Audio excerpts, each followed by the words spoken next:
Ya'lamu ma yaliju fil ardi wa ma yakhruju minha wa ma yanzilu minas samai wa ma ya'ruju fiha wa huwa ma'akum aina ma kuntum wallahu bima ta'maluna basir. Ayat ini cukup jelas, ini tauhid ya. Ini ayat tentang tauhid yang luar biasa. Apapun itu, baik yang masuk ke dalam bumi ataupun yang keluar dari bumi, yang turun dari langit maupun yang naik ke langit, ya, itu Allah tahu. Apapun itu, yang jatuh ke sini, yang keluar dari sini, apapun itu Allah ngerti. Nggak ada yang luput dari pengetahuannya Allah Subhanahu wa ta'ala. Dan Allah bersama kalian dimanapun kalian berada. Jangan dibayangkan nanti Allah ada di mana-mana artinya kemudian fisiknya Allah gitu ya. Allah ada di mana-mana artinya Allah bersama kita ilmunya. Allah ngerti kita, pertolongannya, rahmatnya, karunianya selalu bersama dengan kita. Dekat, gak ada jarak antara kita dengan Allah Subhanahu wa ta'ala. Wa huwa ma'akum aina ma kuntum wallahu bima ta'maluna basir. Dan Allah Maha melihat apa yang kalian kerjakan. Allah Maha melihat apa yang kalian kerjakan. Ada basir, ada sami', ada alim, itu maknanya beda-beda. Ya, semuanya itu ya mengetahui, alim ya mengetahui, basir ya melihat, sami' mendengar. Jangan dikira Allah mendengar seperti saya mendengar, Anda mendengar. Naudzubillah min dzalik. Allah mendengar enggak butuh telinga. Maha suci Allah dari makhluk atau butuh ya seperti butuhnya makhluk. Ya cuman biar kita paham Allah itu dengar gitu. Allah itu mendengar sehingga kita berbicara dalam hati pun Allah mendengar ya. Allah pun mengerti ya, Allah juga melihat.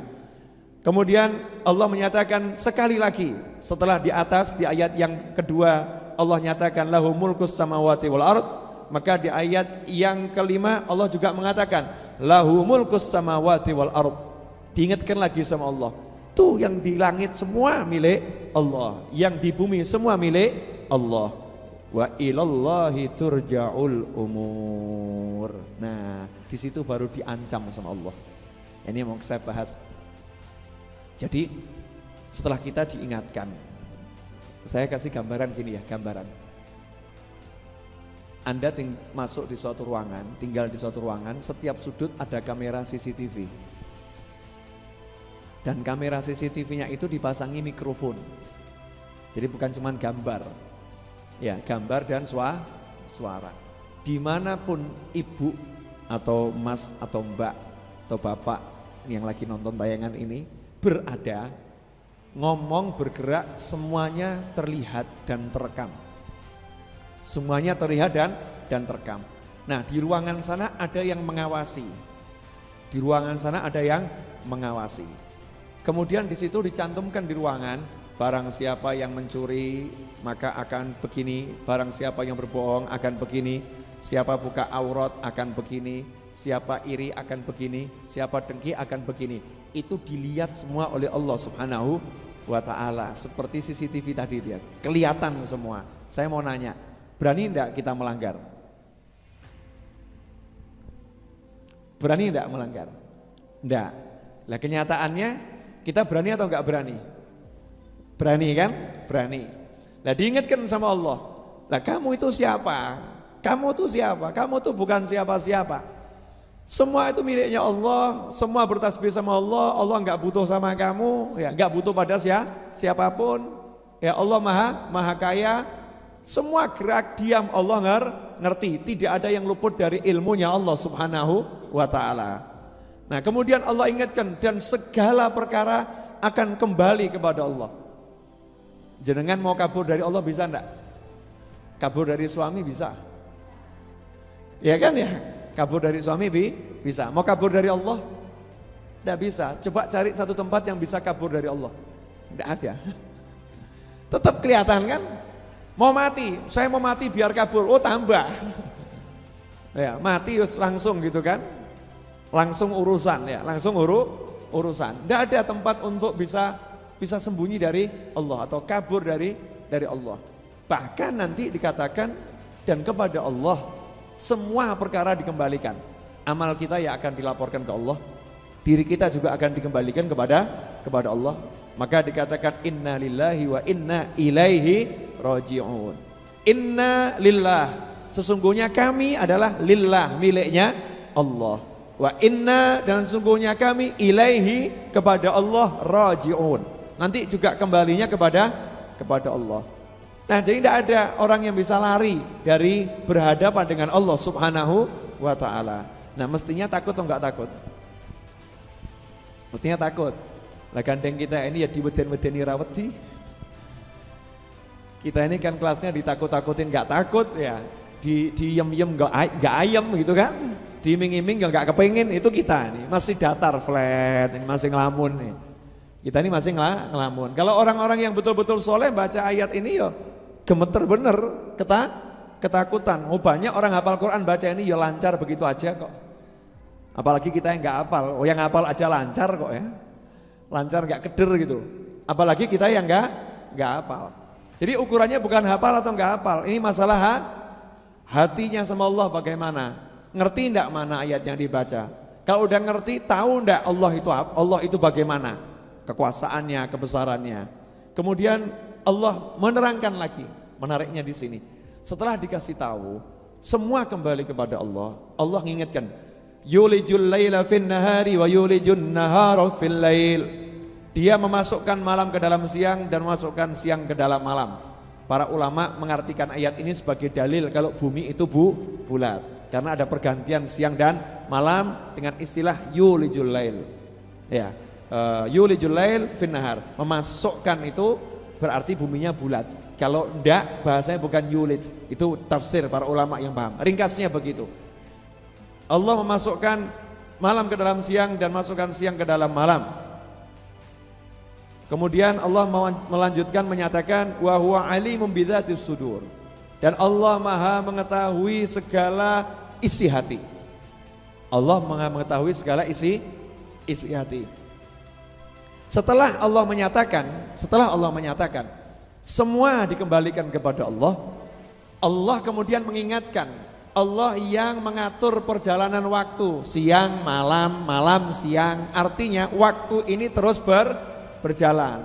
Kamu sebentar lagi akan masuk ke dalam siang, sebentar lagi masuk ke dalam malam. Artinya kamu akan berganti dari satu hari ke hari yang lain sampai tiba hari kematianmu. Hari kamu kembali kepada Allah. Di situ ada peringatan. Siap atau belum? Bon siap napa?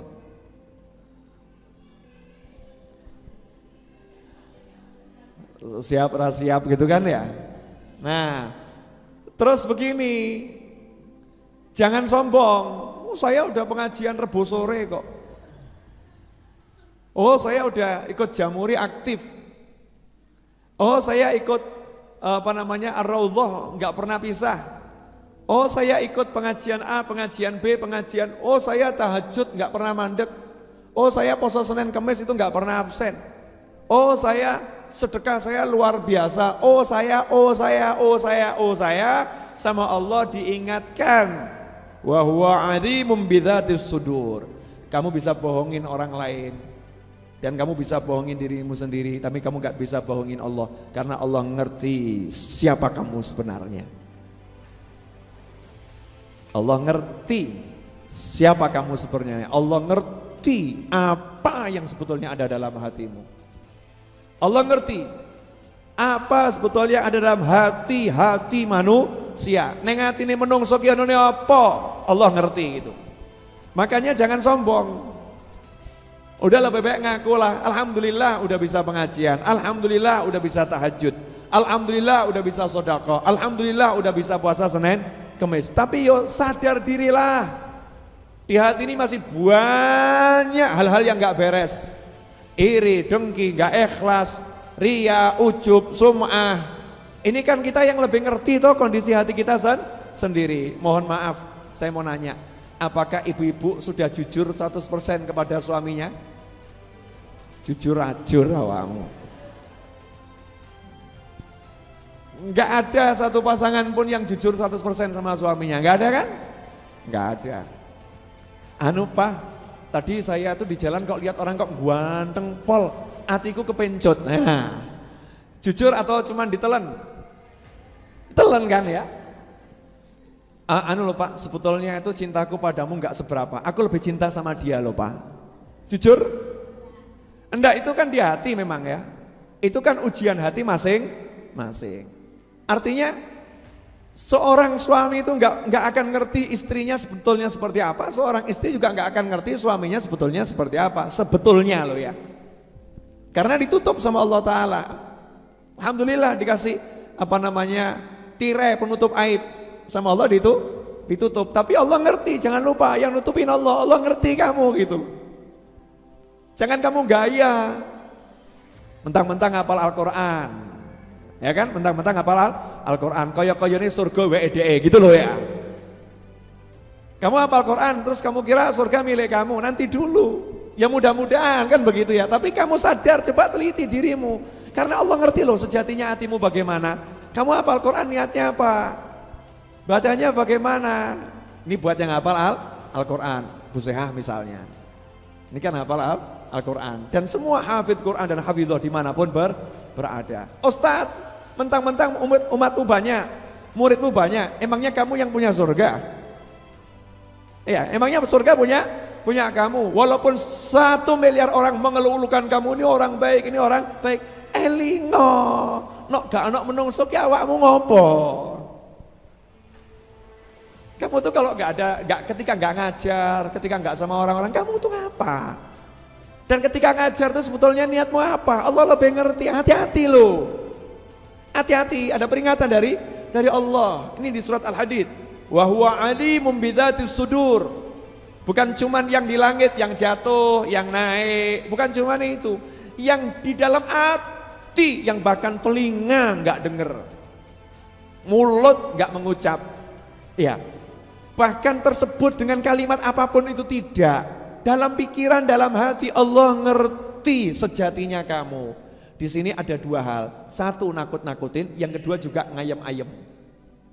Ngayem-ayem bagaimana? Ojo khawatir. Ya ojo khawatir, jangan khawatir. Walaupun manusia menghina dirimu, walaupun manusia menjelek-jelekan kamu, walaupun kamu itu dianggap ahli maksiat, walaupun kamu dianggap orang yang gak benar, jangan khawatir. Allah ngerti kok, kamu tuh pengennya jadi orang baik. Allah ngerti kok. Ya, kamu tuh pengennya jadi orang yang dekat sama Allah. Allah ngerti kok. Kamu itu sebetulnya sayang sama Allah. Allah ngerti kok. Kamu tuh sebetulnya, Allah ngerti kok. Allah ngerti. Orang lain gak ngerti. Makanya kita jangan jatuh karena penilaian orang lain dan jangan merasa besar karena penilaian orang lain. Sebab penilaian itu cuma ucapan-ucapan manusia. Ucapan itu tidak ada ubahnya seperti botol jatuh, tiar, pecah, cuman suara. Ya cuman suara. Makanya jangan terpengaruh oleh penilaian manusia.